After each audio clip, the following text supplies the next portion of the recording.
Third cutting. My grandfather was involved in that second and third cutting.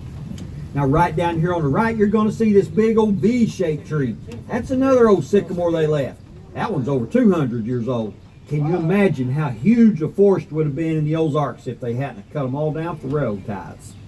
Now right up here in front of us, this is called the Long Pine Crossing. This is a replica of a bridge you would find in the Ozarks in the 1800s. This was built by some Amish. Mr. Daniel Schwartz and his crew, they're from around Springfield, Missouri. They built this thing with no power tools, totally by hand.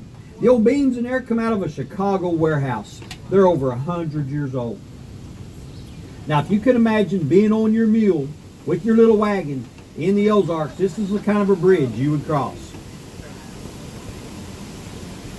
Also, if you look up here on my left, on this pole here, and on my right, you're going to see some photos of Daniel Schwartz and his Amish crew building this bridge.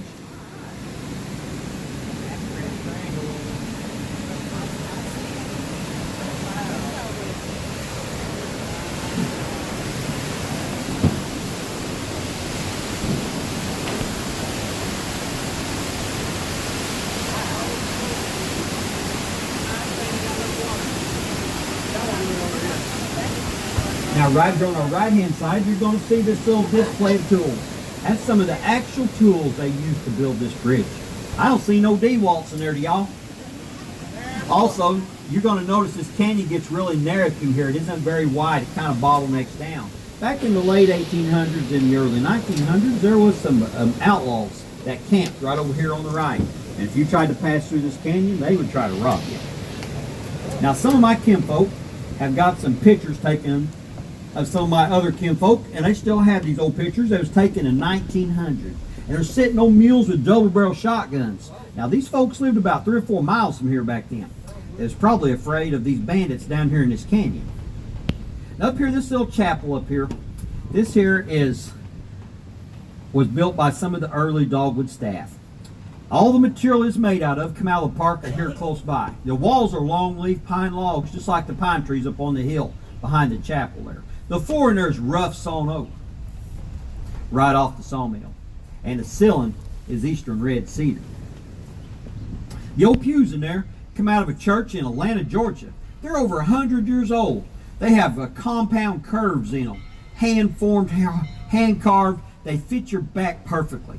I'd really like for y'all to sit down in them and just see how comfortable that old world craftsmanship really is. We have about 70 weddings a year here.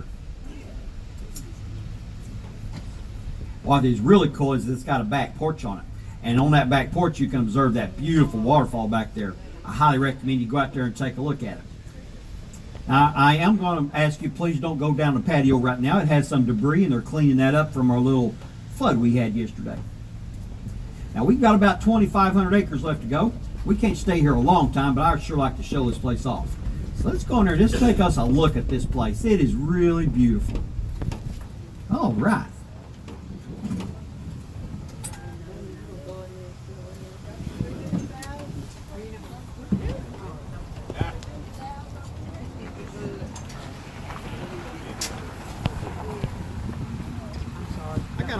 I got a lady back here.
That's what you call a showing up monopoly.